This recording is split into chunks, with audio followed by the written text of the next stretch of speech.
Muy bien, ahora sí.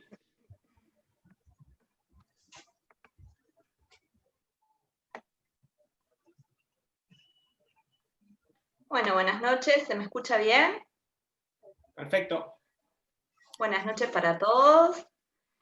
Bueno, bienvenidos al seminario de Puertas Abiertas en el marco de la formación de psicoterapeutas y counselors del Centro de Estudios Adlerianos IAIP Uruguay. Hoy les vamos a presentar a Mauricio Cervini.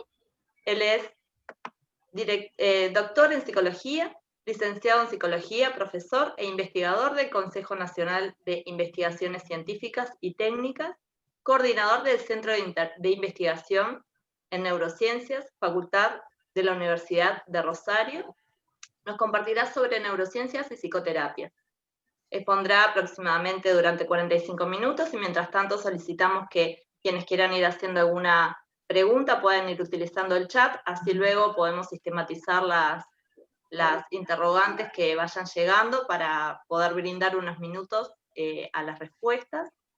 También les recordamos que por favor mantengan los micrófonos apagados para optimizar la conexión. Y sobre las actividades que se desarrollan en el Centro de Estudios Adlerianos, recordarles que se encuentran en www.centroadleriano.org en las distintas redes. Asimismo, quienes estén interesados en recibir un certificado por la participación en este seminario, les pedimos que se comuniquen con psicoterapias@centroadleriano.org o cualquiera de las redes con las que llegaron a comunicarse con nosotros. Y ahora sí, los dejo con el coordinador académico del evento, analista didacta Andrés Busquiazo. Bueno, buenas noches, bienvenidos, bienvenidas. Muchísimas gracias por esta convocatoria. Sobre todo agradecer especialmente al doctor Mauricio Cervini que nos va a dar este seminario y del cual vamos a aprender mucho. Sé del esfuerzo enorme que se está haciendo un tiempo en su agenda para darnos 45, una hora de su valioso tiempo. Y en este énfasis que siempre hemos hecho desde la psicología adleriana comparada con la del fundador Alfred Adler, siempre ver los distintos modelos teóricos comparados para evitar posturas dogmáticas. Entonces fue así que hemos diseñado este seminario Puertas Abiertas, que se enmarca dentro de la formación de psicoterapeutas adlerianos, comenzar desde luego con la psicología adleriana, pasar por el psicoanálisis clásico, luego al conductismo radical con la terapia de aceptación y compromiso, para finalizar con los aportes de las neurociencias a las psicoterapias. Disfruten de esta charla, de este seminario. Muchísimas gracias a Mauricio, y luego de que Mauricio termine de exponer, pasaremos a la parte de hacer preguntas para dar finalizado luego el evento. Muchísimas gracias, Mauri. Adelante. Bueno, en primer lugar, quería felicitarlos y agradecer esta experiencia de poder compartir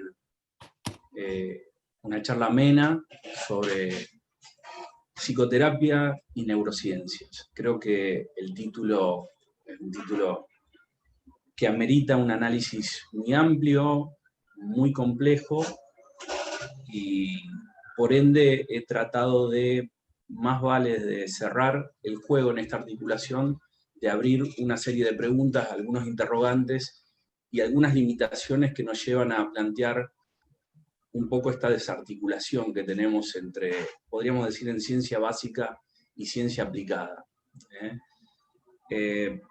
En primer lugar, quería plantear un poco a la manera de Gregorio Marañón, ¿no? Donde el principal obstáculo epistemológico que acontece en esta articulación es un problema en muchos casos de formación. No sé qué sucede en Uruguay, desconozco cómo están orientadas las carreras. En Argentina, nuestra formación como psicoterapeutas, fundamentalmente, tiene un fuerte acento de tipo profesionalista, ¿no? Con una fuerte orientación psicodinámica. Esto hace que, en mi caso particular, yo tengo mi desempeño profesional en CONICET es de formación básica, soy un investigador básico, ¿sí? Lo cual no soy un experto en psicoterapia, ¿sí? Pero tengo grandes intenciones de tender puentes entre ciencia básica y ciencia aplicada. Lógicamente es un esfuerzo enorme, tenemos tradiciones que dificultan esta articulación y este puente entre psicoterapias y ciencia básica, en este caso neurociencias cognitivas y afectivas, ¿no? Pero hay que marcar esto porque es el punto inicial para poder generar un mayor diálogo, una mayor comunicación en ciencia básica y poder generar un mayor grado de derrame a la formación técnica.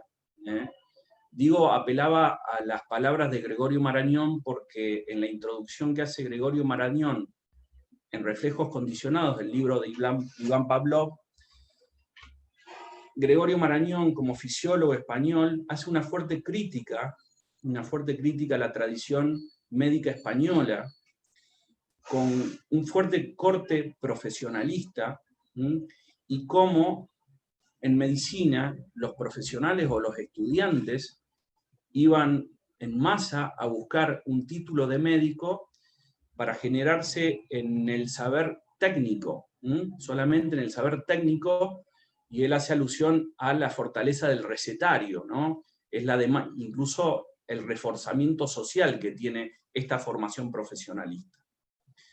Por ende, Marañón, haciendo una fuerte crítica a la profesión, a la formación profesionalista médica, dice: es importante que cada universidad, cada facultad, cada centro académico genere o esté en equilibrio entre un cuerpo de masa crítica de investigadores básicos y un porcentaje también de formación de técnicos.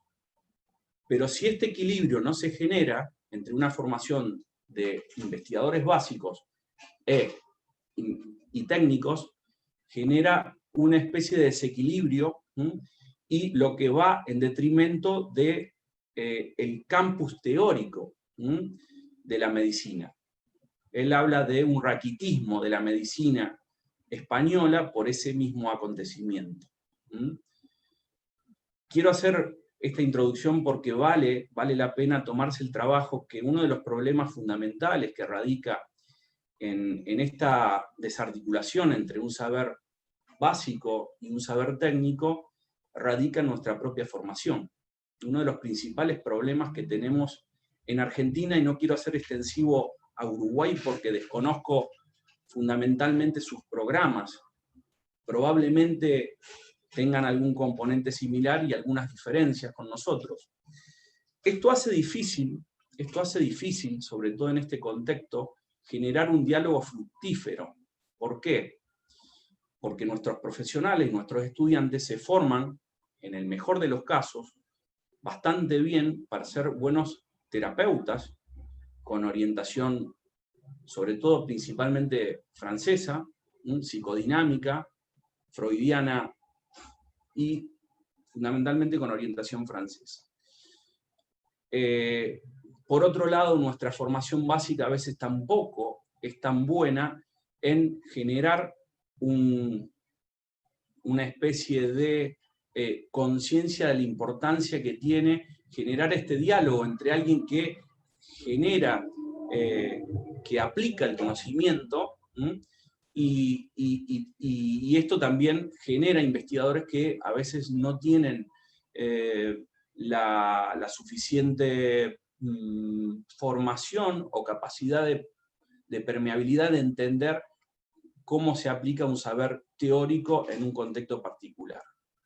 Por ende, aquí radica uno de los problemas fundamentales, a mi modo de ver, de esta articulación, que a mi modo de ver viene cada vez acercándose, mejorando, sobre todo de parte de algunos investigadores que tienen un gran deseo de poder extender y poder comunicar y acercarse a los técnicos,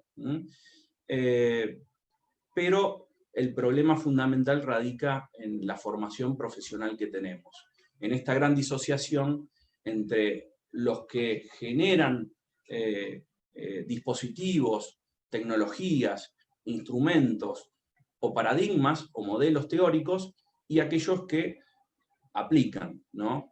¿Qué dice Gregorio Marañón? Un poco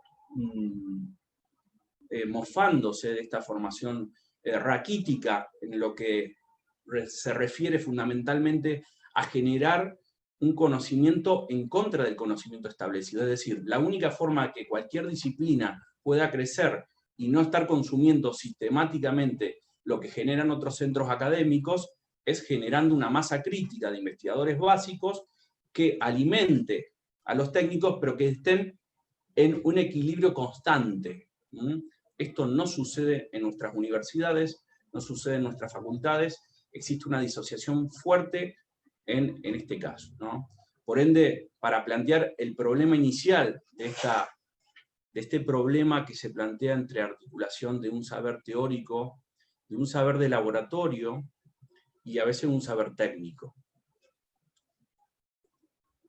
Actualmente existe otro problema, que aparece una fuerte incorporación de periodistas científicos, ¿no?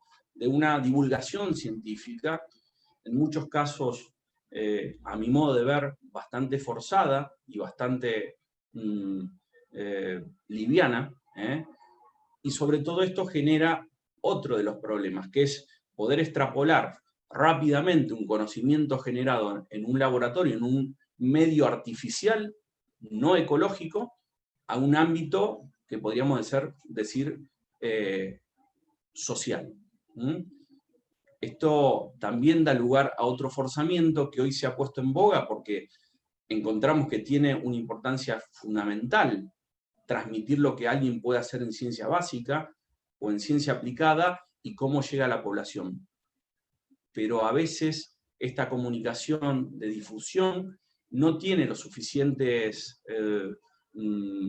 suficiente rigurosidad y aparecen estos forzamientos de conceptos que vienen del campo de investigación básica a extrapolarlo básicamente a lo comunitario sin la rigurosidad necesaria para hacerlo, ¿no? Un poco para plantear el tema y para poner sobre la mesa los problemas que tenemos ante esta articulación. En primer lugar, es importante y se está dando una primera comunicación bastante positiva entre estas dos tradiciones, una más apostando a la formación y a la generación de nuevo conocimiento, o pensando sobre problemas nuevos y paradigmas nuevos, y una tradición más enfocada en un saber que a veces es muy útil para pensar determinados problemas, pero no alcanza para poder por lo menos poner sobre la mesa la gran complejidad que acarrean las nuevas patologías actuales. Por ende, hago esta introducción porque resulta fundamental entender que aquí radica un gran problema. Cuando hablamos de psicoterapias, la definición concreta, hablamos de un tratamiento que se le da a algunas enfermedades, en especial nerviosas y mentales, y que consiste en la aplicación de determinados procedimientos psíquicos y psicológicos, ¿no? Esto está claro, y cuando hablamos de neurociencias, nos enfocamos a una, podríamos decir, nueva disciplina que tiene un fundamento interdisciplinario o transdisciplinario, y que el aporte fundamental, a mi modo de ver, radica en un análisis simultáneo en diferentes niveles de análisis. Esto, a mi modo de ver, podría ser un análisis superador de algunos viejos dilemas o dicotomías que trazaban los modelos previos, que eran en algún punto mucho más dicotómicos, donde, bueno, incluso la misma psicología cognitiva, a partir del 50, a partir del viejo simposio de Hickson, donde tiene una fuerte impronta racionalista y cognitivista, y cuando hablamos de cognición, en la actualidad el mismo concepto denota un constructo completamente racionalista. Por ende, entender la historia, ¿no?, de cada una de las categorías y los problemas que se fueron suscitando a lo largo de estos acontecimientos resulta fundamental para entender estas desavenencias en poder articular de la mejor manera una ciencia básica en algún punto o ciencia aplicada y poder llevarlo al ámbito técnico o aplicado. A mi modo de ver, esto en la actualidad está siendo resignificado, como les decía. Aparecen autores que permiten y tienen la capacidad y la permeabilidad de poder tender estos puentes. A mi modo de ver, hay un autor que a mí me parece muy importante y muy revelador, perdón el error, que es, y sobre todo para tenerlo como un modelo transdisciplinario, que es Alan Shorn, por ejemplo, ¿no? Que yo, bueno, acá en el público está algunos alumnos de la Universidad de Adultos. En el último tiempo hemos profundizado bastante en la teoría del apego y cómo las neurociencias de alguna forma revitalizan este viejo y para mi gusto muy importante paradigma para entender la psicología evolutiva y del desarrollo, y cómo los nuevos abordajes permiten incorporar algunas variables, ¿no?, contextuales, empíricas, que nos permiten revitalizar viejas teorías, ¿no? Ya pensando, cuando hablamos en teoría del apego, como modelo ejemplificador que permite hacer una articulación entre neurociencias y psicoterapias, si uno analiza los primeros bosquejos de esta teoría del apego, lo que aparece es una teoría más de tipo fenomenológica, descriptiva, con un fuerte bagaje clínico, pero sin fundamentos, sin tantos fundamentos de una sistematicidad, con una empiria, contrastando con una empiria, y lo que permite en la actualidad esta nueva revitalización a través de estudios incluso de neuroimágenes, es poder articular esa gran observación que hicieron los primeros padres de la teoría del apego, la teoría del attachment, ¿no?, con esa observación aguda y poder contrastarlos con nuevas técnicas, nuevas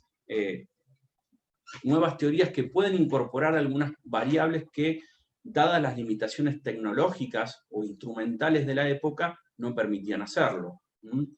A mi modo de ver, en la actualidad, yo tomaba como referencia a Alan Shorn, un autor que permite muy claramente poder, y rompiendo barreras epistemológicas muy importantes, romper tradiciones muy rígidas, ¿no? Aquí, bueno, me parece que más aludiendo un poco a la escuela inglesa, psicodinámica inglesa, donde tiene un poco más de permeabilidad, de entender estos acercamientos, y puede entender la importancia y el impacto que tiene poder trazar estos puentes, estas articulaciones entre psicología del desarrollo, teoría del apego y neurociencias cognitivas y afectivas, ¿no? Lógicamente que yo traía un poco a colación un recorrido histórico de cómo las psicoterapias se fueron deviniendo y fueron cambiando y modificando un poco sus estructuras, avanzando de las primeras psicoterapias del 50, con un dejo comportamental cognitivista extremadamente racionalista y dualista, cómo estos antecedentes nos permiten empezar a observar estas influencias filosóficas, ¿no?, que a la luz de las ciencias cognitivas, de las neurociencias cognitivas y afectivas, permiten ser reformulados, ¿no? Por ejemplo, teniendo presente hoy algunos antecedentes directos que tienen las neurociencias, pensando más filosóficamente ya no en un dualismo cartesiano, sino en un monismo materialista, en donde aquí ya el propio, podríamos decir, el propio Luria, ¿no?, en estos primeros abordajes de la neuropsicología permite vislumbrar, junto a algunos neurólogos de la época y previos, que existe algún grado de relación entre materia y función, ¿no? Y esto nos empieza a acercar ya filosóficamente entre psicoterapia y un abordaje, podríamos decir, neurocientífico, ¿no? Lógicamente rompiendo barreras, tradiciones, incorporando un poco a la filosofía de la mente, donde tiene un componente muy importante para poder revisar y reformular viejos paradigmas que en algún punto siguen estando vigentes, aunque creamos que no.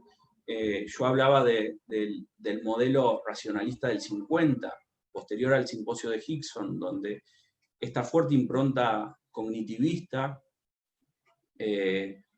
ha dejado huellas y secuelas muy fuertes, incluso en tradiciones muy marcadas con el ámbito pedagógico. Cuando uno observa, por ejemplo, algunos programas vinculados a la formación que tienen los pedagogos en nuestro país, existe una fuerte impronta cognitiva y racionalista, si bien en todo momento uno trata de desentenderse de esas raíces, de esa impronta, de esos antecedentes. Eso es importante ser consciente que están y sigue haciendo mella en la actualidad, y existe una necesidad imperiosa de poder revisar, revitalizar y actualizar estos viejos paradigmas que pueden servir de obstáculos epistemológicos para entender problemas complejos a la luz de los nuevos aportes, ya sea de las neurociencias o desde la psicoterapia. Yo considero que en la actualidad,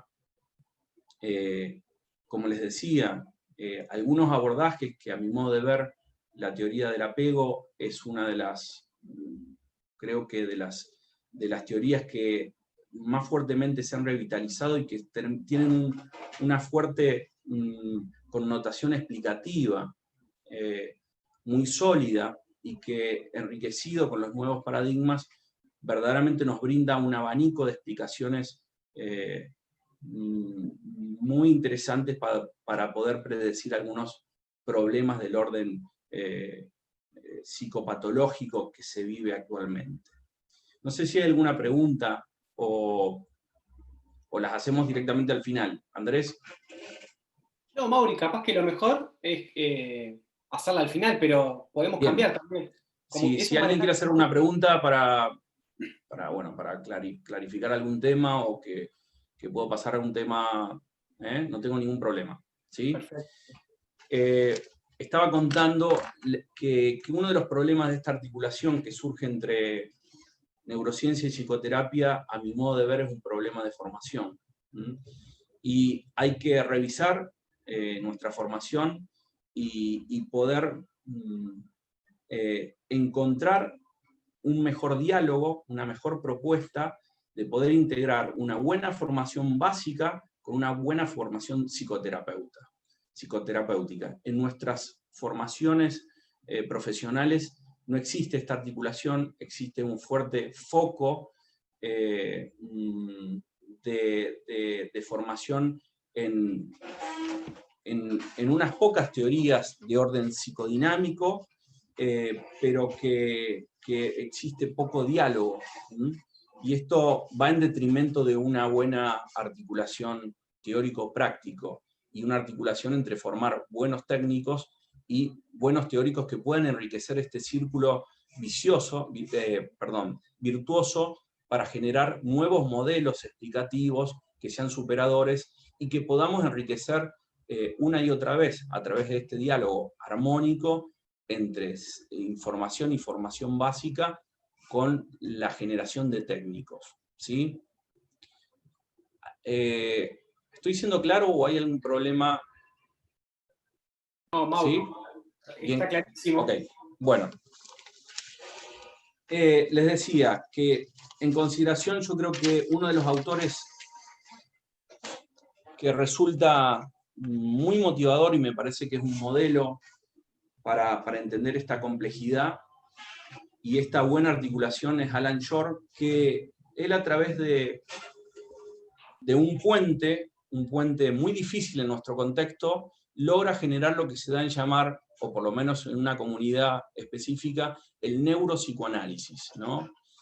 Y miren qué interesante, ¿no? Donde, en primer lugar, estudiando las bases neurobiológicas del desarrollo, sobre todo en los primeros estadios, y sobre todo entendiendo la importancia que tiene el hemisferio derecho y su vinculación con los afectos, articulándolo con una concepción de teoría del apego y la importancia que tiene este vínculo entre madre e hijo, fundamental, y que en esta sincronicidad, y en esta complejidad y en este acompasamiento entre pautas de regulación que imprime la madre en el diálogo frecuente que tiene con su niño, generaría una fuerte explicación con un bagaje psicoanalítico, psicodinámico. Por ende, aquí, a mi modo de ver, Alan Shore es uno de los autores que nos permite este trasvasamiento teórico, epistemológico, rompiendo un poco estos modelos que tenemos anquilosados y que, a mi modo de ver, terminan siendo un obstáculo para pensar estos problemas que se presentan mucho más, de forma más compleja, y que los viejos postulados de tipo racionalista o comportamentales cognitivos un poco hacían agua, sobre todo perdiendo de vista lo contextual, abordajes más sistémicos. Por ende, este modelo que yo tomo como referencia a Alan Shore, pero podría haber otros, ¿no? En mi terreno personal, mi propio tutor en Granada, donde él tenía una fuerte impronta psicodinámica y de formación psicoanalítica, es a la vez investigador básico en neurociencias, lo cual empieza a ver una cantidad de, no una cantidad, pero algunos pocos, que empiezan a generar esta articulación y este mayor diálogo entre ciencia básica, ciencia aplicada y saber técnico y saber práctico, que a mi modo de ver en nuestras facultades en algún punto se ve bastante limitado o condicionado por una formación de tipo dogmática, que por ahí no le interesa en ningún momento contrastar, o poder generar este tipo de diálogos, de intercambios, que en muchos casos tienen que ver con problemas de tipo, más de tipo polisémicos del lenguaje que de tipo fundamentales a nivel de contenido. Por ende, yo les decía que, a mi modo de ver, la importancia que tuvo las neurociencias cognitivas y afectivas sobre sus precedentes es poder tener una perspectiva interdisciplinaria y transdisciplinaria que permite articular diferentes niveles de análisis y diferentes perspectivas epistemológicas y disciplinarias. Esto verdaderamente nos ha alertado que los abordajes más de tipo tradicionalistas tenían ciertas limitaciones de perspectivas o hacían fuerte hincapié en algún aspecto, en alguna variable, en detrimento de otras. A ver, la ciencia básica tiene, a mi modo de ver, la fortaleza de poder entender la realidad a través de poder explicarla con modelos teóricos que el investigador entiende en todo momento que son meras simplificaciones. Es decir, aquello que en muchos casos uno observa en los clínicos, que aparece a veces un cierto casamiento entre el modelo y lo que sustenta, y esto condiciona la observación clínica. Por ende, el aprendizaje por modelos que tiene la ciencia, y sobre todo la ciencia básica, hace que el investigador no deba, si bien en algunos casos también sucede, no deba casarse, y en todo momento debemos ser conscientes que los modelos son simplemente reducciones de esta realidad que es compleja, que el investigador hace hincapié en una serie de variables, sobre todo la mayor cantidad que es posible, pero siempre en detrimento de algunas otras. Por ende, esta conciencia del límite de la selectividad que tenemos a la hora de hacer hincapié en una variable y no en otra, hace que podamos poder tener una mayor observancia de las limitaciones de los que atraen aparejados los modelos. Y yo creo que es uno de los fundamentos que tiene que todo profesional, yo le digo siempre a mis estudiantes, por más que en el fondo se dirija a ser un psicoterapeuta o alguien que va a hacer investigación aplicada, la importancia que tiene haber atravesado una experiencia de investigación básica. Permite entender y poner en todo momento en entredicho que los modelos son simplemente modelos y que son en muchos casos una selección racional en algunos casos y en algunos casos bastante arbitraria, que tienen que ver con los intereses que puede haber tenido dadas por las contingencias sociales e instrumentales de ese investigador en determinado contexto histórico, político y social. Por ende, aquí radica la fortaleza en este diálogo entre poder tener un mayor nivel de confrontación en ciencia básica y ciencia aplicada. Las neurociencias, hoy día, muchos investigadores la llaman en términos plurales, porque según dónde pone el ojo cada investigador, si uno viene del campo de más del orden de la biología o de la psicología, uno pone el ojo también mayoritariamente en el comportamiento o en la parte molecular, también centrándonos en algún aspecto, pero teniendo un mayor diálogo y sabiendo que en el fondo lo que estamos tratando de descomponer es los diferentes niveles de análisis que trae aparejado un comportamiento y que nos permite tener una idea mucho más sistémica del problema. ¿Sí? Me gustaría, de ser posible, si hay alguna pregunta y que pueda clarificarla ahora, dado que después podemos hacer otras más, pero me parece que es necesario, Andrés, por si doy por sentado alguna cosa y paso por alto temas de interés que puedan ser mejor momento ahora para detenernos. Vamos a fijarnos a ver si entró alguna. Los que quieran hacer preguntas. ¿Alguna pregunta en el chat? Las pueden hacer por el chat, pero mientras venías hablando, Mauri, acá en Uruguay es bastante similar la formación o el raquitismo ese que plantea el autor. Pero otra de las cosas que pensaba con Cerrón y Copelo, los niveles de la ciencia, que plantea 4 niveles de ciencia. Por un lado, el nivel de la ciencia básica y aplicada, la tecnológica, la psicopraxiología y la epistemológica, ¿no? Por ahí Tania dice, es muy clara la exposición, adelante.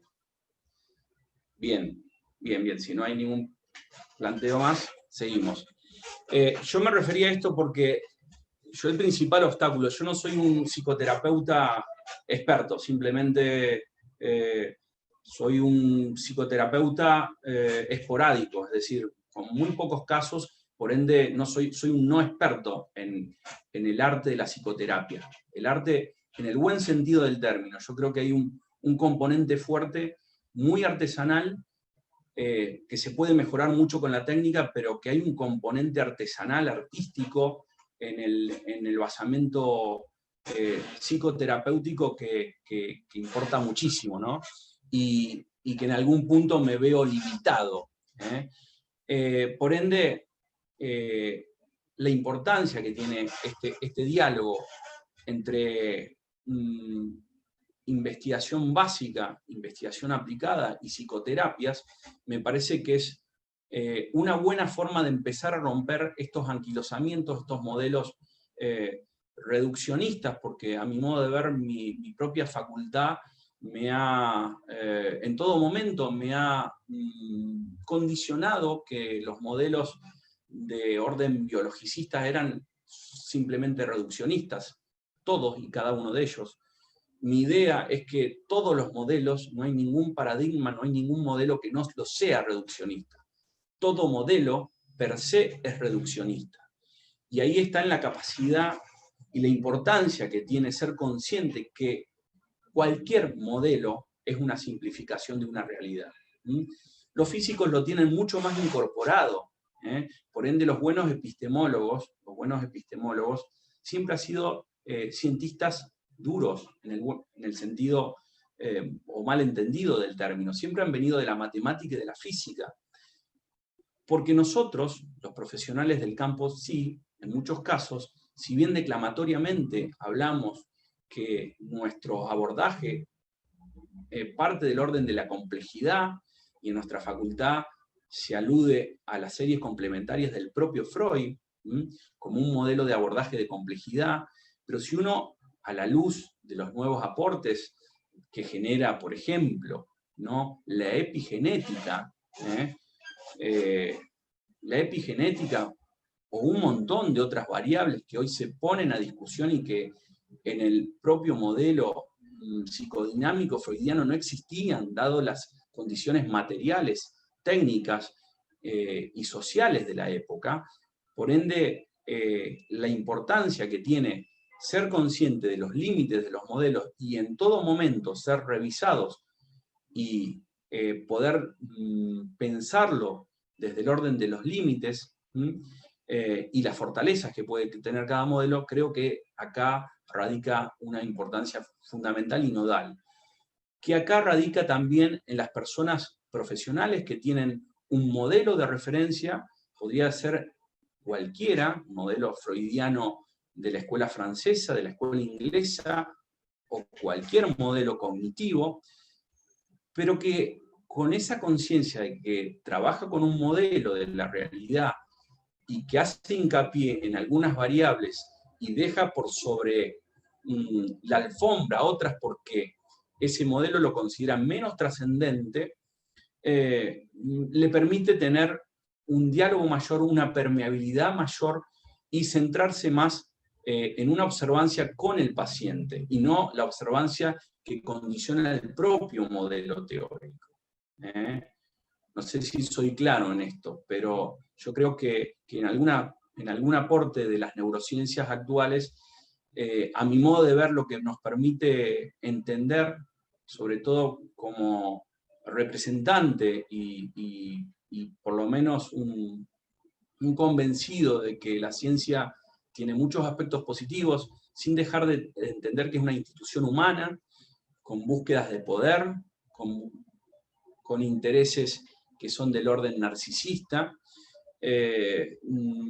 tiene, entre otras cosas, la importancia de entender que trabajamos con modelos y esos modelos no son la realidad, son para superarlos. Por ende, cuando el propio Freud hacía alusión en su proyecto para neurólogos, 1895, estimo, para aquellos profesionales que estén más ávidos de la lectura de Freud me corregirán, pero creo que es de esa época, que nuestra propia tradición lo dejó bastante oculto, donde el propio Freud hacía alusión, donde en un futuro, cuando aparezcan instrumentos, aportes de otras disciplinas, vamos a tener que tratar de repensar la metapsicología con un abordaje neurobiológico. Esto va en detrimento de otros abordajes de ninguna manera. Yo creo la importancia, y en esto, Andrés, y en este programa de intercambio y de diálogo, que también me ha convocado hace muy poquito alguien de la logoterapia, ¿no? Y cómo aquí a nosotros, los investigadores básicos, nos permite pensar en los problemas que pueden surgir en un ámbito que es distante a nosotros, es distal, es lejano, y que a veces no somos muy conscientes y no tenemos herramientas para poder colaborar. Este tipo de colaboración y de diálogo nos permite ponernos a pensar nosotros también en un abordaje más concreto, en cómo lo que nosotros podemos estudiar en un laboratorio vinculado a la neurobiología o al neurodesarrollo, o aspectos funcionales vinculados con un abordaje neurocognitivo o neurobiológico, trabajar colaborativamente para empezar a decodificar e integrar modelos superadores, ¿no? Les decía que hace poquito tuve también la gratificación de ser convocado por un representante de la logoterapia que estaba fundando un nuevo centro, ¿no? Y los estudios neurocognitivos hacen una fuerte alusión en la actualidad de la importancia que tiene el sentido de vida, ¿no? Aquello que funda un poco el padre de la logoterapia, Viktor Frankl, en sobrellevar una vida mucho más amena, mucho más con calidad de vida. Es decir, cómo la idea, podríamos decir, entre comillas, religiosa o espiritual, en un sentido amplio del término, nos lleva a una mejor calidad de vida. Y esto surge también por estas articulaciones. Por un lado se estudia cuál es el basamento material, es decir, dónde se ancla esta idea o esta creencia en términos de materia, de funcionalidad y de estructura, o de redes neuronales. Y por otro lado, articulando un poco quizá con una psicología de corte existencialista, y empezamos a tener este diálogo, a tejer este diálogo que verdaderamente contribuye muchísimo a alimentar una mejor investigación básica, porque nos permite a nosotros pensarnos y pensar mucho más, acá metacognitivamente hablando, a quién va dirigida nuestra investigación. Ponernos en el lugar también de ese futuro paciente, de ese paciente que necesita ser comprendido con un modelo ético, con un abordaje también ético, ontológico, y que en muchos casos uno pierde de vista porque se quiere centrar en una variable que ha considerado que es fundamental para explicar determinados fenómenos, pero en el fondo terminamos explicando muy poco porque no explica un montón de componentes que se dan paralelamente y que nosotros con esa supuesta búsqueda de objetividad y de tratar de controlar, medir, predecir, perdemos de vista eso. Así que yo creo que este diálogo entre neurociencias y psicoterapias, entre saber aplicado en investigación aplicada, en investigación básica, contribuye a ser mucho más conscientes de que los modelos son modelos que poseen limitaciones muy ostensibles, y uno lo vive en la clínica, ¿no?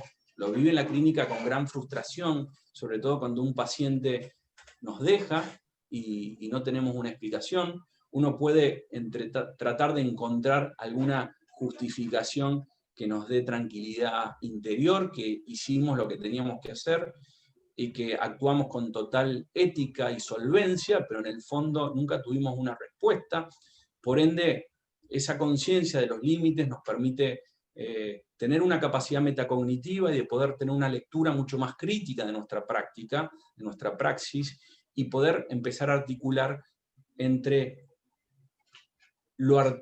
podríamos decir, la artesanía que tiene un saber psicoterapéutico, lo técnico que tiene por fundamento, que hay un gran equilibrio entre la artesanía y el saber técnico de formación, y una investigación básica que puede contribuir o no, según el grado de compromiso que tengamos en lo que querramos y creamos, ¿no? de la investigación que hacemos.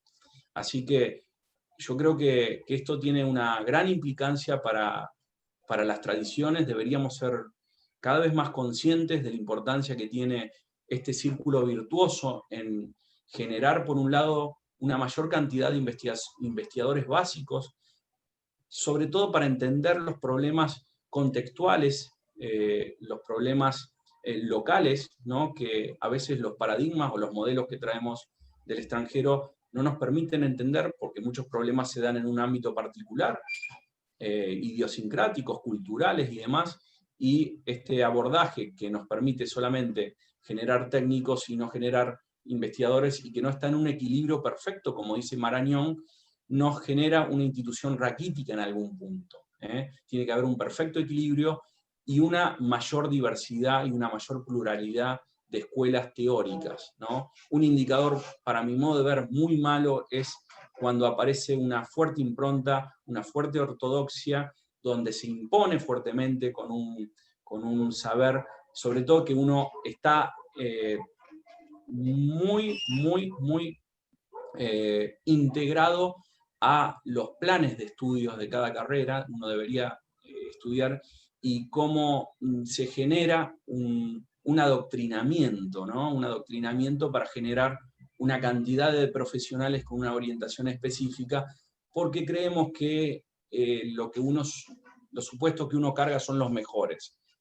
Y a veces, en el fondo, nuestra disciplina ayuda bastante poco a mejorar la calidad de vida de nuestra gente, ayuda bastante poco, y esto lo marca claramente un investigador porteño como Enrique Saforcada, donde él remarca sistemáticamente la falencia en formación que tienen nuestras instituciones, que no están en consonancia directa con los problemas que atañen a la población en general, que solventan nuestras instituciones. Por ende, generamos una cantidad de masa crítica a problemas que son, en muchos casos, ostensiblemente poco trascendentes para la población, y un montón de simposios o de foros o de eventos que tienen por fundamentos plantear problemas que tienen poca trascendencia social.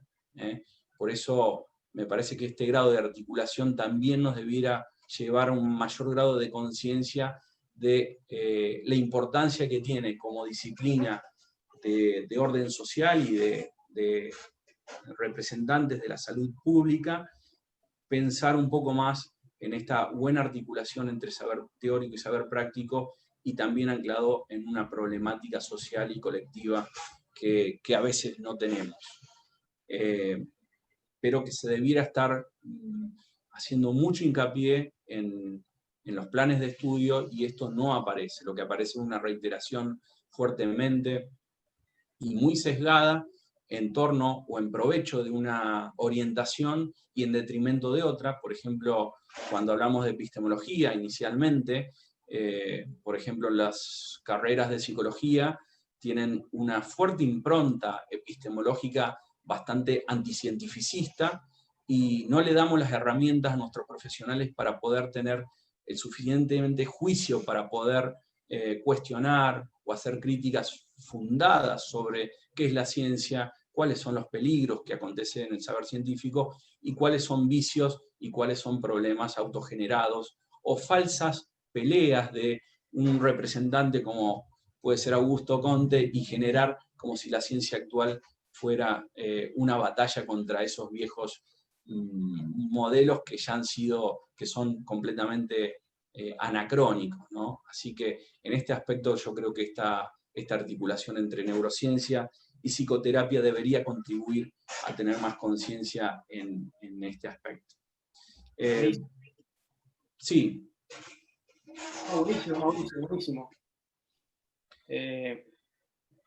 No sé si querías continuar un poco más.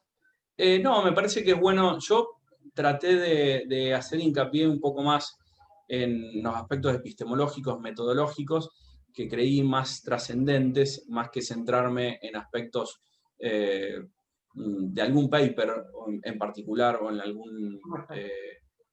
Está en consonancia con los seminarios que venimos dando, de hecho, y aparte generás ahí un interrogante muy interesante, que es el hecho de que se ha dado en los 4 seminarios esta necesidad que tenemos los latinoamericanos, ¿no? de empezar a construir y formar profesionales basados en una realidad, y tener en cuenta las variables culturales, ¿no? de nuestros enfoques, que a veces importamos modelos de afuera, sobre todo del hemisferio norte, y a veces nos olvidamos de las variables culturales, ¿no? Pero por ahí rescatar 2 cosas, ¿no? Siguiendo la tradición de Bá Ferreira, esto de conocer las categorías, entender que todos los modelos son modelos reduccionistas, y que en definitiva el desafío está en poder integrar cada modelo y ponerlo en consideración y en comparación.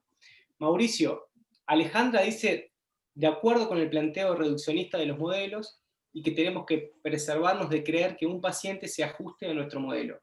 Pregunta, ¿no estamos en un tiempo donde lo neuro se ha vuelto un prefijo algo sobreusado? Continúa, en la línea de lo que tú planteabas de la difusión de la investigación básica. No sé si... Sí. ¿Quién es la persona que hace la pregunta? Alejandra. Alejandra, coincido completamente contigo. En primer lugar, las neurociencias actuales recién están completando algunas lagunas, algunos huecos informacionales que, por ejemplo, no hay una buena teoría del yo en neurociencias. No, el saber neurobiológico no permite explicar cómo se conforma el yo, un sentimiento de pertenencia. Es decir, todavía las neurociencias están en un terreno embrionario.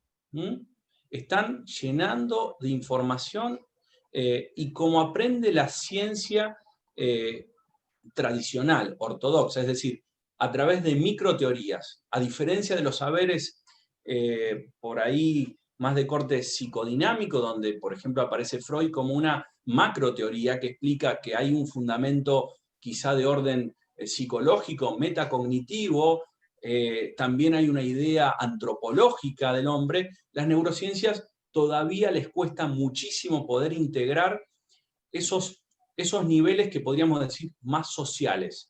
Hoy día hay una vuelta de algunos colegas a hablar de neurociencias social, por ejemplo, que sería algo así como una redundancia muy importante, que a mi modo de ver no aporta nada. Yo creo que neurociencia se debe entender como social. No existe una persona que lo estudiamos fuera de sus representaciones y su contexto cultural, y por más que esté aislado en un laboratorio y que podamos arrastrarlo en algún lugar particular, me parece que esto es un problema. Pero también, como dice la compañera y la colega, yo considero que hay un gran peligro en esto de ponerle neuro a todo. Lo mismo que existe un peligro en enamorarse y casarse con un paradigma, algún modelo del que sea, ¿no? Y no entender que eso está, como decía el propio Freud, ¿no? Está para superarse cuando las tradiciones posteriores tengan otras herramientas, otros dispositivos, otros elementos para supérenme. Yo recuerdo claramente cuando a nuestra casa de estudios viene un colega, también de orientación neurobiológica, y le preguntaba mucho, bueno, ¿qué piensa usted de Freud y esto? Bueno, Freud ha sido genial, ha superado, es un maestro y ha hecho esto y esto otro. Pero ya está, hay que seguir adelante, si no nos quedamos estancados. Es decir, de nada sirve seguir pensando cómo Freud pensaría el problema en la actualidad. Seguramente Freud no pensaría de la forma que nosotros pensamos como Freud pensaría el problema en la actualidad. Yo estoy seguro de que Freud, en la actualidad, haciendo un poco una virtualidad, ¿no?, del propio Freud, utilizaría un resonador magnético funcional si le daría y si le aportaría algo para comprender algún elemento que él no podía comprender con el ojo o con un microscopio de la época. Estoy completamente seguro que Freud, con su bagaje cientificista y haber trabajado en un laboratorio de Brook inicialmente y tener una idea cabal de lo que era un abordaje del método hipotético deductivo, de una observación, de entender la subjetividad de los casos y la importancia que tiene el caso por caso, que los psicoterapeutas en esto hacen muy bien hincapié. Pero yo siempre a mis alumnos les digo, sí, está muy bien el caso por caso, pero también entendamos los patrones de regularidad. Es decir, la importancia que tiene la casuística, la subjetividad, pero también los patrones de coincidencia que tiene este paciente con aquel otro, para que yo pueda entender un grado de relaciones, ¿no? Y esto a veces se desprecia, ¿no? Encontrar patrones de regularidad que a veces nosotros inflamos mucho más en detrimento de la casuística, los investigadores básicos, pero los clínicos acentúan mucho más la casuística en detrimento de la regularidad. Por ende, esa articulación es importante. Por eso a nosotros, a estar en diálogo con los técnicos, nos permite tener mayor cautela en la subjetividad y el diálogo de tener mayor cautela en las regularidades. Como les decía, yo creo que es completamente peligroso cuando se habla en todo neuro. Hoy es lógicamente una moda que está exacerbada y a mi modo de ver un poco marketinera.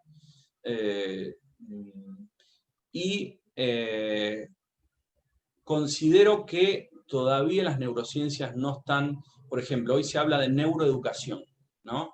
En el fondo no es nada más esta nueva disciplina que nosotros, de alguna forma también hacemos algún acercamiento, no es más que ciencia aplicada a la educación, ¿no? Exacto. Y ahí no hay un nuevo paradigma, porque todavía no existe un modelo de integración que permita entender que esos estudios que se hicieron en muchos casos en un laboratorio podamos extrapolarlos en un ámbito educativo, institucional, cultural. Verdaderamente este forzamiento de llevar al plano neuro un montón de cosas termina generando grandes problemas y en detrimento de las neurociencias. ¿Por qué? Porque también existen algunos humanistas que son, a mi modo de ver, muy prejuiciosos con la ciencia tradicional, que utilizan este forzamiento, que está bien marcarle pautas de que esto no es así, para ir en detrimento de las neurociencias. Y en el fondo es una mala aplicación, no es un problema de las neurociencias. ¿Se entiende? Y es un forzamiento teórico quizá, o aplicado, pero no hay un problema. Por ende, coincido con la compañera, con la colega, que esto es un error que se utiliza porque hoy tiene marketing, tiene estatus,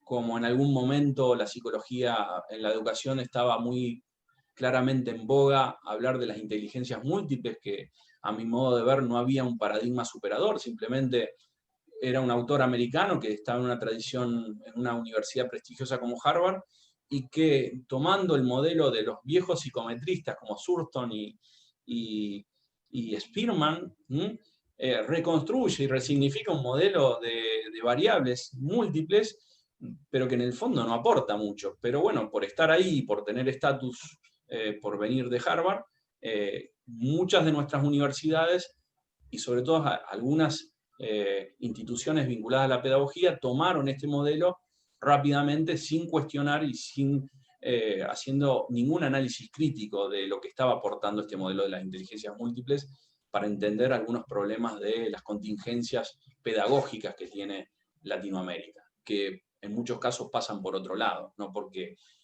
los deje a todos contentos porque somos todos inteligentes, ¿no? Que en algún punto cabía muy bien para dejarnos un poco democráticamente que todos tenemos capacidades y demás, pero que explicaba muy poco de algunos asuntos del orden de la pedagogía, ¿no? Y esto pasa lógicamente con el ámbito neuro. Se utiliza mucho porque hoy vende, porque hoy se financia, porque hoy no hay libro que no pase, sobre todo en algunos ámbitos como económicos o pedagógicos, que aplicarle la palabra neuro genere mayor expectativa, y sobre todo que, bueno, también hay una resignificación, es utilizar como comodín la palabra neuro en un montón de cosas que no caben, ¿no? En nuestros alumnos, por ejemplo, hay una homologación del término neurociencias con biodecodificación, por ejemplo, ¿no? Existe una gran confusión social de qué representa lo neuro y qué no, y esto por ahí, en ojos de no expertos, lleva a algunos equívocos semánticos, polisémicos, que dan lugares a malos entendidos. Y algunos lo utilizan para reforzar o prestigiar algo que no tiene tanto solvencia empírica, ¿no? Como la biodecodificación, a mi modo de ver, no porque sea mala, simplemente creo que todavía no tiene la robustez científica que merece un saber para que uno lo pueda socializar. Bueno, con toda la metafísica pasa un poco eso, no es para entrar en un debate, pero lógicamente que la ciencia necesita ser expuesta y ser puesta a discusión por la comunidad científica y mostrar las evidencias necesarias que tenemos para saber que algo se da o no de determinada forma. Lógicamente aparecen cuestionamientos, pero creo que dentro de lo que hay, dentro de lo que se conoce, podríamos decir que es lo mejorcito que tenemos para garantizar la calidad y la fiabilidad de una información, que atraviese todos esos órganos, esos mecanismos de control, como puede ser un referato experto en una publicación, o que la propia comunidad científica evalúe y ponga el ojo en el cielo y haga las críticas necesarias en caso de presentarse alguna publicación que no da garantías necesarias de calidad y de cómo se han realizado los pasos necesarios para llegar a sacar determinadas conclusiones, ¿sí? Clarísimo, clarísimo, Mauro. Muchísimas gracias. Aparte de esto, reafirma la idea de la ciencia vinculada siempre a la filosofía de la ciencia, como para cautivar dónde se construyen los modelos y con qué finalidad, y ahí también la dimensión del poder en la ciencia, ¿no? Que es muy, muy interesante. Carlos pregunta, ¿cómo consideras en clave de comparación la epistemología de las ciencias psicológicas en relación con las neurociencias? A ver, si hablamos en términos internacionales, si yo me descentro de mi lugar de Argentina, te diría que la ciencia psicológica en el mundo es ciencia. Ningún profesional lo discute, ni entramos en estas controversias si la psicología no debe ser científica o debe ser científica. Eso no se discute en Canadá, no se discute en Australia, no se discute en China, no se discute, o por lo menos en las grandes tradiciones. Si uno se puede valer, por ejemplo, mis colegas van a decir, bueno, pero en Francia hay muchos clínicos psicodinámicos que van a discutir. Sí, pero son reductos. En términos generales, podríamos decir que las fuertes tradiciones de la ciencia psicológica no discuten. Me parece que es un término bastante anacrónico, que no tiene mucho interés simplemente para generar alguna cátedra que otra de historia de la psicología y para encontrar algún fundamento. A ver, yo no discuto de que no tenga importancia discusiones filosóficas, epistemológicas, de demarcación científica, las tienen. A mi modo de ver, como yo he percibido los debates que se han dado en nuestros centros académicos en los que yo he participado, a mí me parecen de muy bajo nivel, me parece que atrasan bastante. Un poco, lamentablemente, yo sé que cae bastante mal Mario Bunge.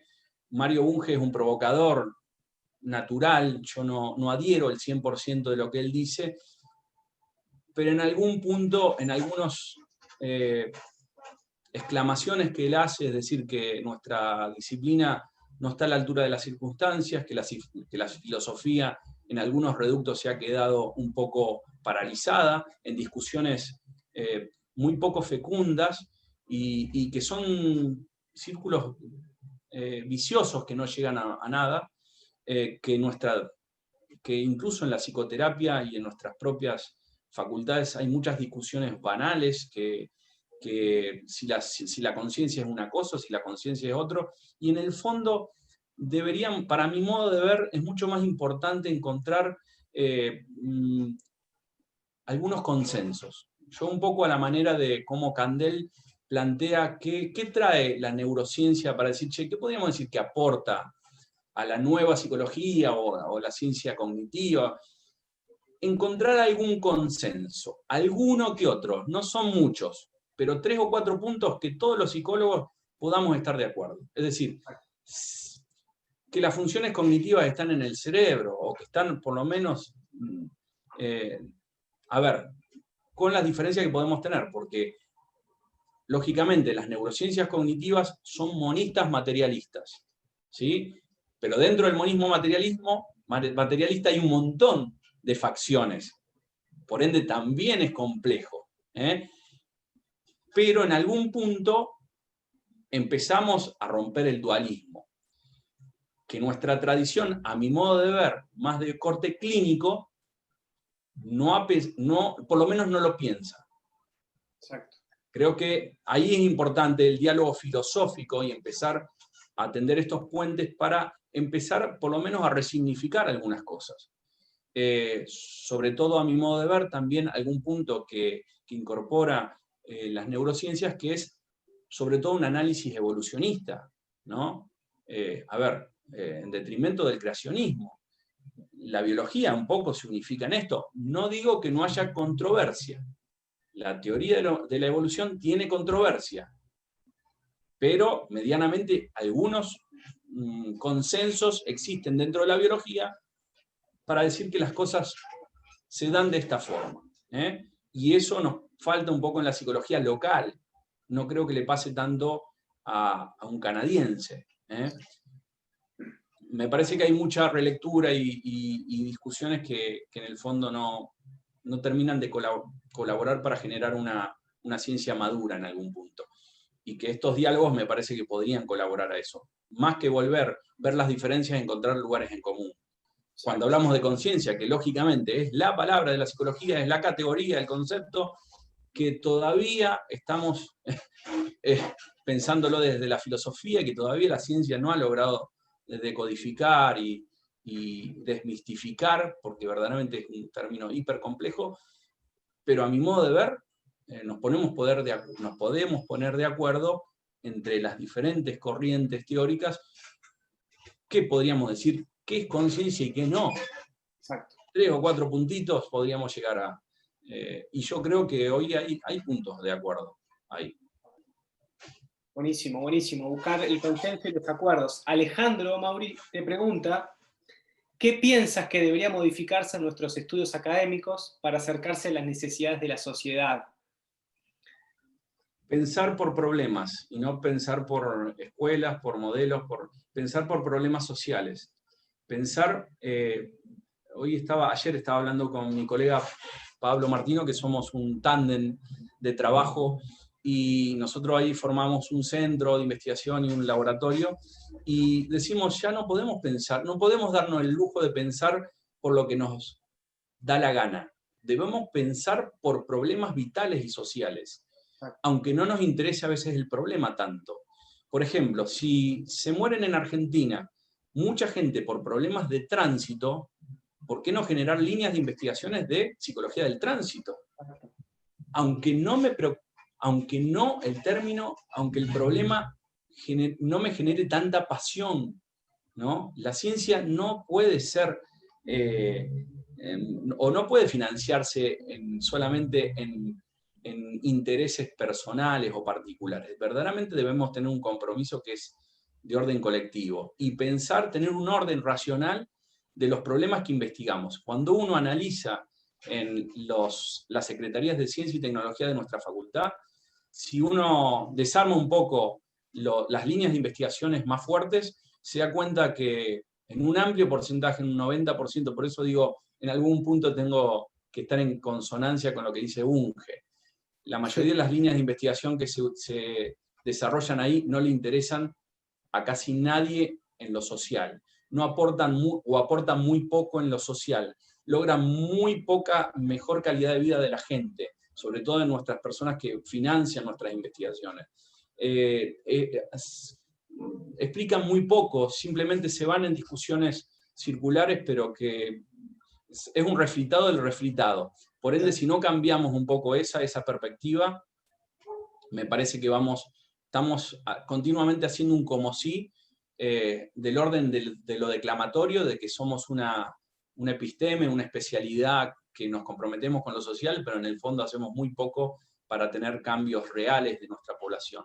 Principalmente cuando tenemos una gran densidad de profesionales de Argentina, creo que es el país de mayor densidad de psicólogos por habitante, por ende deberíamos, si esto estaría en relación al nivel de impacto que genera en la comunidad, realmente tendríamos una sociedad muy feliz, y esto no sucede. Realmente la mayoría de los problemas de la gente no están abordados por la psicología, la mayoría son áreas de vacancia, y los problemas más fundamentales y más vitales y con más impacto social no están abordados bien ni profesionalmente desde la psicología. Está clarísimo, Mauri, clarísimo. Bunge siempre ha sido un crítico, y sobre todo crítico en Buenos Aires, que es una de las ciudades más psicoanalizadas de Sudamérica, del mundo, mejor dicho. Lo que pasa con Bunge es muy interesante. Yo, irónicamente, le digo a mis colegas psicoanalistas, digo, Bunge debe haber tenido un padre psicoanalista y medio sádico, ¿no? Porque parece que tiene una obsesión con el tema. Cada vez que venía a Argentina era tirarle 2, 3, 4 cosas que homologar el psicoanálisis con el curanderismo, con la charlatanería, y era, bueno, una fuerte provocación mutua que salían a contestarle, y verdaderamente esa confrontación era innecesaria, pero eso no invalida muchas de las informaciones valiosas que sí da Bunge, que sí. No deberíamos dejarlo de más para las chicanas de orden... Para las anécdotas. Sí, anecdóticas y que no tienen mucha trascendencia, pero sí escucharlo, porque verdaderamente una persona que tenía cosas para decir y que fue muy prolífico y que ha generado cambios importantes, paradigmáticos, y sobre todo en la filosofía de la ciencia, donde él, sobre todo, es un epistemólogo de la ciencia. Y yo creo que ahí es el terreno que él más fuerte tiene y que más hay que escucharlo. Sí, con las críticas le podemos hacer, porque también no deja de ser un fundamentalista de la ciencia, que a mi modo de ver, ahí es la parte de Bunge que no me gusta, ¿no? Cuando él también no hace una crítica por ahí, o por lo menos aparece un fundamentalismo innecesario a mi modo de ver. ¿Sí? Mauri, las 2 últimas preguntas, porque nos encantaría, nos pasaríamos todo el seminario haciéndote preguntas, sobre todo la solvencia conceptual que tienes. Alejandra dice, ¿crees que una postura más fenomenológica de la psicología podría favorecer el diálogo con las neurociencias? Creo que no hay que cerrarse a ningún diálogo. Creo que todo diálogo es válido y va a enriquecer los abordajes que tenemos. Como les contaba anteriormente, nosotros hoy por hoy estamos llevando alguna investigación que nosotros todos los años hacemos una campaña de prevención del deterioro cognitivo, ¿no? Un poco marcándole a la gente la importancia que tiene la actividad mental, los entrenamientos, el esfuerzo cognitivo, en detrimento de la inercia, de la pasividad, ¿no? Y cómo una mente mucho más esforzada, donde busque en todo momento romper con las rutinas y los automatismos, y sea mucho más consciente a nivel metacognitivo de esto, es decir, teniendo presente, y no es una mera gimnasia a la manera de los talleres de la memoria, que están, como decíamos antes, están mal diseñados, están en general, ¿no? No entienden bien la teoría, generan unos mecanismos muy rudimentarios de estimulación, que no es estimulación, en verdad es un aprestamiento, y que sirven muy poco para mejorar la memoria, ¿no? Eso es justamente es el modelo de lo que la neurociencia, extrapolado al ámbito práctico, genera iatrogenia, porque yo genero una expectativa en algo que verdaderamente no hay cambios reales por hacer crucigramas todo el tiempo. Quizá inicialmente hacer crucigramas tenga un impacto relativo, pero a lo largo del tiempo se va a ver reducido por un montón de situaciones que no van a ser un cambio real de la flexibilidad cognitiva, ni de la memoria, ni de ninguna función ejecutiva. Simplemente va a ser un aprestamiento y un juego y un como si, que le genera expectativas, pero que verdaderamente no tiene grandes logros para esa persona. Por ende, lo estoy informando mal, por eso el problema que tiene en la mala comprensión de algo que se estudia en un laboratorio y después se extrapola a un ámbito social, pero que no tiene la rigurosidad ni los fundamentos, ¿no? Como te decía,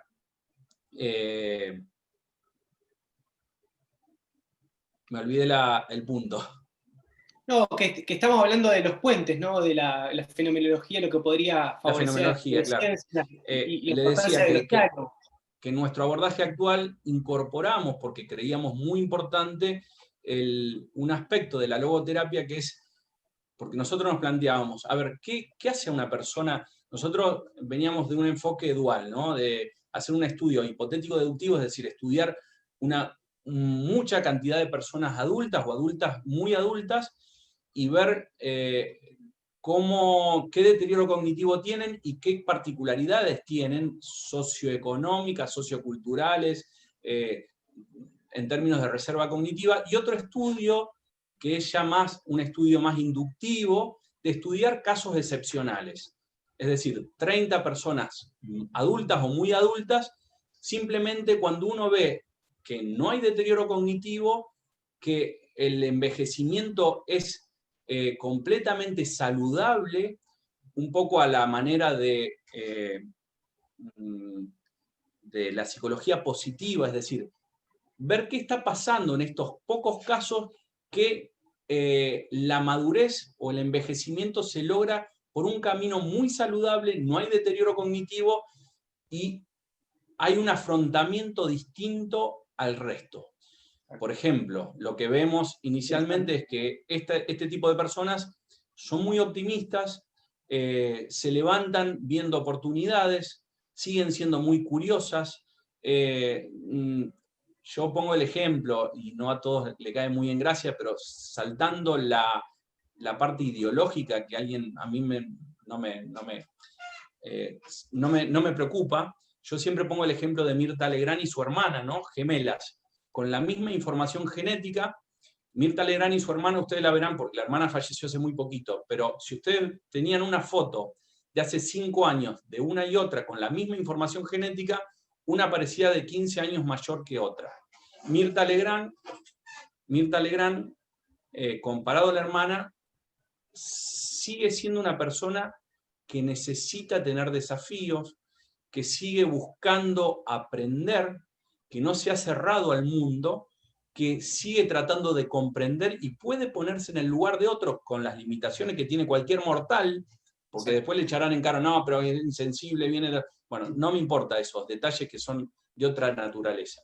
Pero es una persona distinta, es infrecuente, es una fuera de serie, es un outsider, le llamamos nosotros. Es una persona que no ha madurado de la forma que maduran el resto de las personas. Incluso su propia hermana, teniendo la misma información genética y probablemente con información sociocultural y idiosincrasia similar en algún punto. ¿Qué las hace distintas?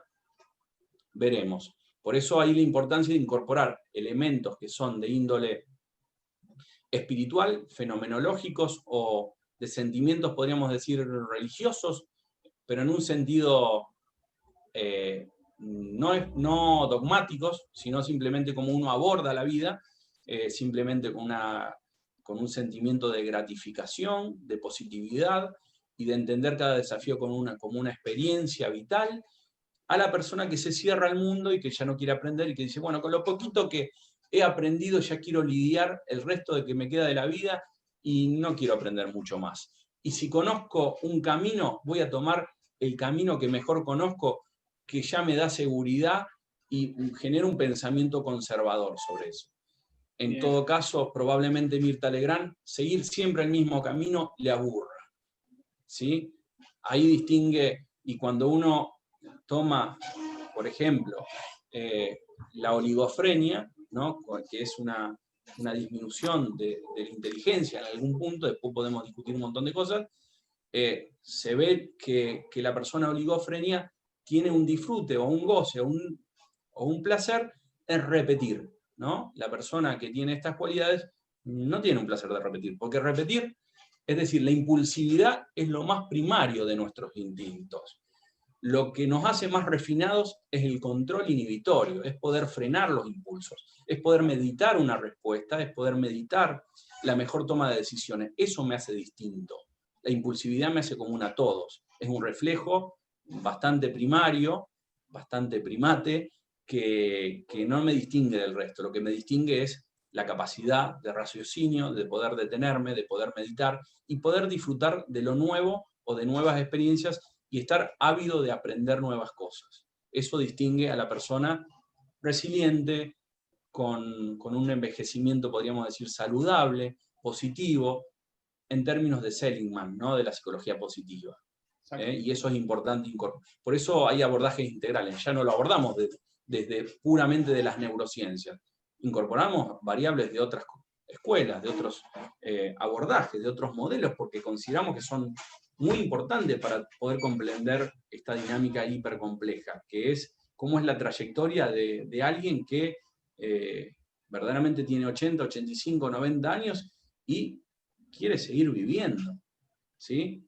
Está ávido y se levanta a la mañana ávido de seguir viviendo, ¿sí?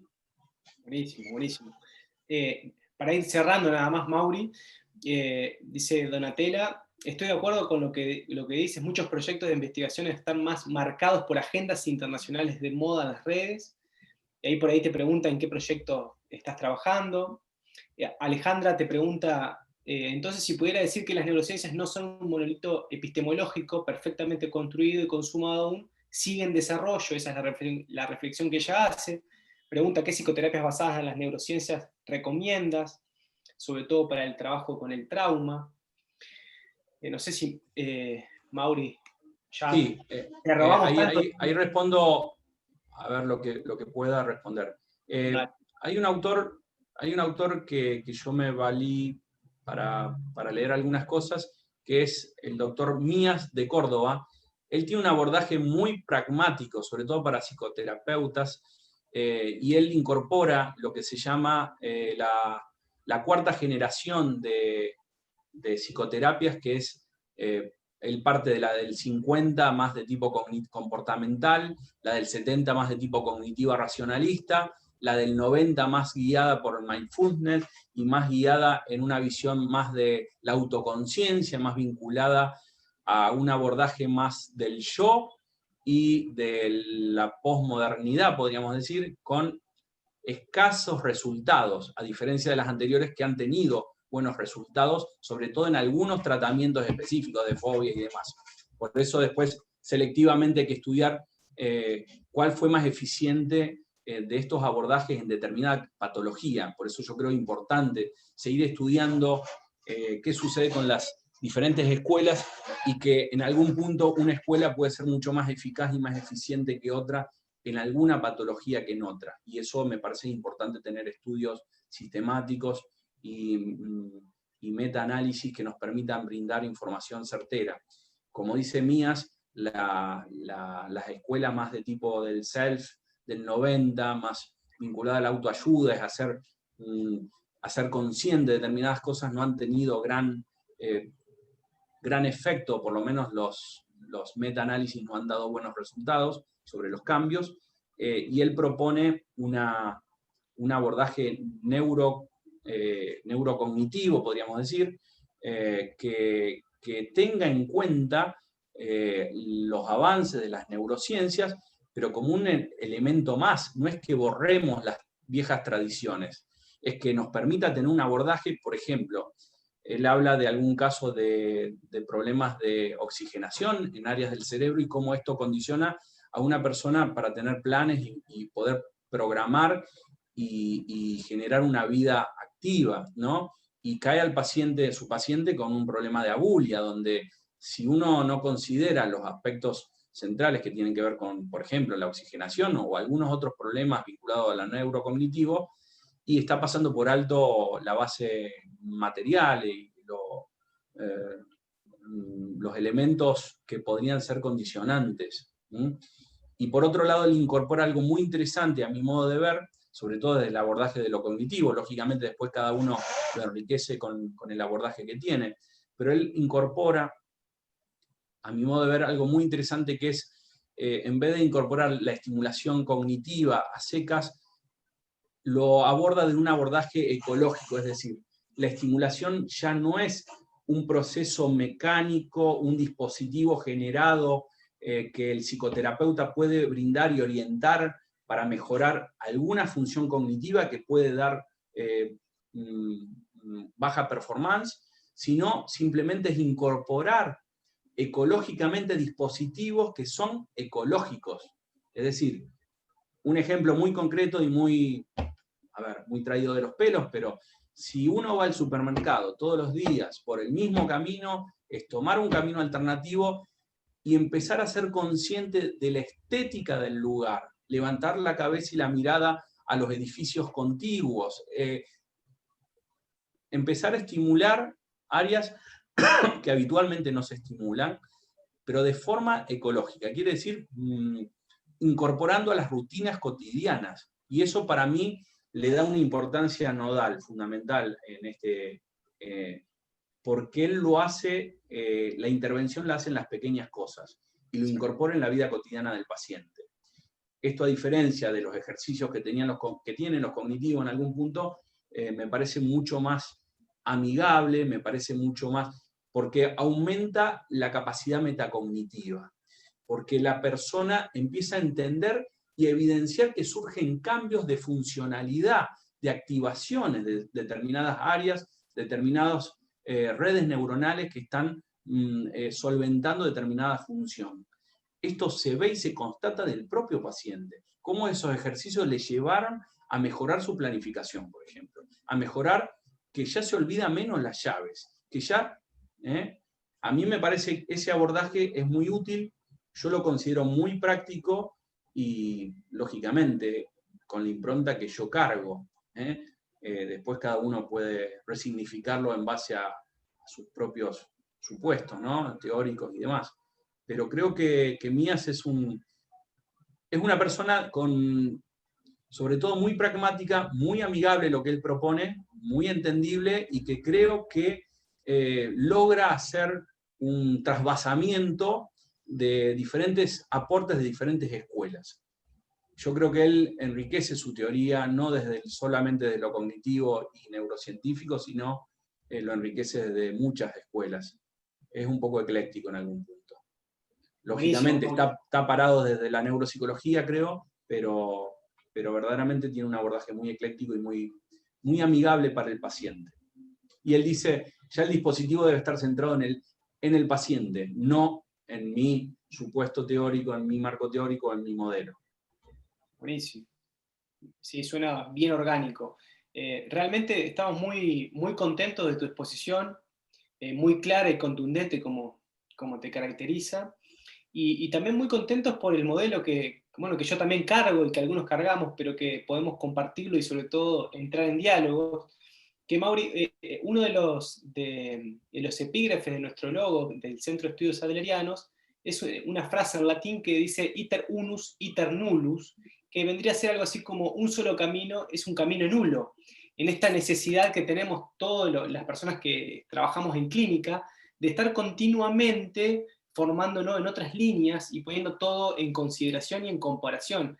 Así que muchísimas gracias por tu excelente exposición. A todos los que han participado a lo largo de los seminarios Puertas Abiertas, agradecerles a todos por estar acá y compartir, y nos volveremos a ver el año que viene. Así que muchísimas gracias, y damos por finalizado los seminarios Puertas Abiertas, y realmente muy, muy contentos.